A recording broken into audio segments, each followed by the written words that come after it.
네, 오늘은 앞서 연결해서 들으신 것처럼 패스트트랙 충돌 관련 민주당 전현직 의원들에 대한 결심이 열립니다. 앞서 국민의힘 전현직 의원들은 벌금형을 선고받았는데요. 네, 민주당 전현직 의원들에 대한 1심 전망, 그리고 그에 따른 법적, 정치적 파장까지 함께 전망해 보겠습니다. 서정빈 변호사와 함께합니다. 어서 오세요. 안녕하십니까?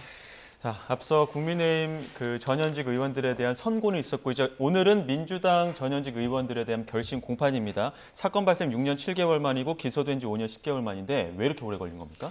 일단 재판부의 입장을 들어보자면은 워낙 관계자들도 많고 또 이제 파악을 해야 될 증거들도 숫자가 무척 많았기 때문에 시간이 상당히 소요가 되었다라는 입장으로 보입니다. 사실 변호사 입장에서도 지연 자체에 대해서는 충분히 그럴 수 있다라는 생각이 듭니다. 특히나 이제 정치권과 관련된 관계자들에 대한 재판이었기 때문에 다수의 피고인들의 일정을 한꺼번에 조율을 하고 재판을 진행하는 그런 과정들이 결국 수월하지는 않았을 것이다라고 생각을 해서 이 지연 자체에 대해서는 어느 정도 수긍할 수 있는 이유가 있다라고 보여지긴 합니다만 그럼에도 불구하고 이렇게까지 시간이 오랫동안 지연된 것 자체는 조금 지나치지 않았나라는 생각이 듭니다. 이제 다른 사건들과 비교하기는 어렵긴 하지만 일단 다수의 피고인이 존재한다 하더라도 이 재판부 입장에서 조금 더 빠르게 재판 일정을 가져간다거나 혹은 적극적으로 소송 지휘권을 행사를 했다라고 한다면 적어도 이렇게 5년 이상의 시간이 걸리지는 않았을 것이다. 특히 사안 자체에 대해서 사실관계나 혹은 법리가 그렇게까지 어려운 사건은 아니었다라고 보기 때문에 이런 점은 결국은 좀 비판 가능한 지점이 아닐까라고 생각이 됩니다. 네, 오늘 민주당 전현직 의원들 그리고 관계자들 어떤 혐의 받고 있는 겁니까? 네, 일단 이번 민주당 의원 그리고 관계자들 같은 경우에는 이제 주로 공동폭행 혐의에 대해서 재판을 받고 있는 상황입니다. 이제 지난번 선고가 있었던 그 사례 패스트트랙 충돌 사건과 관련해서 결국 당시에 민주당 현직 혹은 전직 의원들이 무리력을 행사를 해서 사람들을 다치게 하고 또는 이제 폭행을 행사했다라는 혐의로 이제 재판을 받고 있는 상황입니다. 사실 이 건 같은 경우에는 국회법 위반 문제는 아닙니다. 다만 이제 공동 폭행으로서 이 재판을 받고 있는 그런 상황이다. 그래서 이 점은 조금 차이가 있다라고 볼 수 있을 것 같습니다. 네. 검찰의 구형량이 가장 큰 관심이긴 했는데 앞서 이제 국민의힘 전현직 의원들에 대한 검찰의 구형과 비교해 봤을 때 오늘 검찰의 구형은 어떻게 좀 전망해 볼 수 있을까요?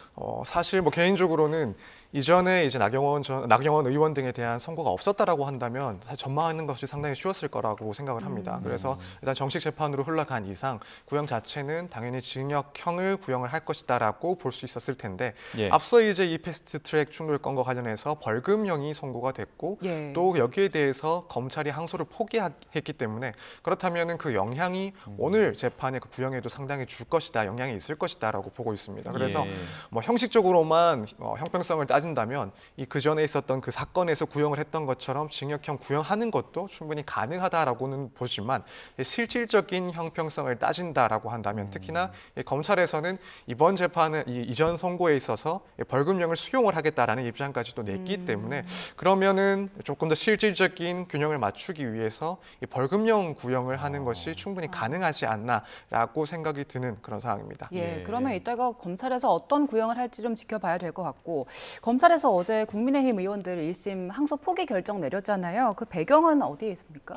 일단 검찰의 입장을 들어보자면 결국에는 이제 사법부의 판단을 존중하겠다라는 겁니다. 그동안 이 사건의 시간 자체도 오랫동안 흘러왔고 굳이 항소를 해서 재판을 조금 더 지연시키고 또 시간을 할애하는 것보다는 최대한 사법부의 그런 판단을 존중하겠다. 따라서 항소를 하지 않겠다라는 입장입니다. 사실 이런 입장에 대해서 여러 가지 이야기들이 나오고 있는 상황이긴 합니다. 일단 항소를 포기하는 그런 사례 자체가 특히나 이렇게 형종 자체가 바뀌는 사안에서는 극히 찾아볼 수가 없는 그런 사안이기 때문에 여기에 대해서는 정치적인 부담을 조금 회피하기 위한 그런 목적도 있지 않았냐 이런 비판도 있는 입장이고 또 한편으로는 이제 항소를 했을 때 실제로 이제 항소심에서 검찰이 구형했던 것만큼 혹은 1심보다 훨씬 더 큰 변동이 있을 것이냐 여기에 대해서는 현실적으로 그것이 어렵다라는 의견도 있습니다. 그걸 고려를 한다면은 어떻게 보면 항소를 포기하는 것이 비교적 현실적인 그런 방안이 아니었나라는 입장도 있는 것 같습니다. 그러니까 지금 이렇게 좀 어떻게 보면 구형이나 판결에서 조금 비교적 의원직 상실령까지는 가지 않다 보니까 국회 선진화법 그 입법 취지가 좀 퇴색된 거 아니냐 이런 지적들도 나오고 있거든요. 여기에 대해서는 좀 어떻게 보십니까? 일단 그러한 비판은 충분히 가능하다고 보입니다. 사실 변호사 입장에서는 어느 정도 이런 선고에 대해서는 예상 가능하지 않았나라고 생각되는 지점도 있습니다. 왜냐하면 이 법원에서도 결국 이 국회의원, 그러니까 국민에 의해서 선출된 그런 국회의원들에 대해서 의원직을 상실시킬 정도의 판결을 하는 것은 상당히 신중할 수밖에 없을 것이다라고 생각을 했기 때문에 이런 선고는 뭐 변호인이나 혹은 그 밖에 다른 법조 관계자들의 입장에서는 충분히 좀 예상을 하고 있는 그런 내용도 아니었을까라고 생각이 드는데, 다만 이제 이건 어디까지나 뭐 개인적인 혹은 변호사의 입장에서 판단을 했을 때고, 결국 국민들 입장에서는 이런 선고에 대해서 좀 납득하기 힘들다라는 그런 의견들도 많이 나올 것 같습니다. 특히나 이제 국회 선진화법의 입법 취지가 과거의 뭐 날치기라든가 혹은 국회에서 그런 폭력 사태 등을 방지를 하고 이제 합의를 이끌어내는 그런 과정들을 더 중요하게 판단했기 때문에 예. 이런 점들을 반영을 한 법인데, 과연 국회에서 이 국회의원들이 스스로가 정한 법률을 위반했을 때 이렇게 사실상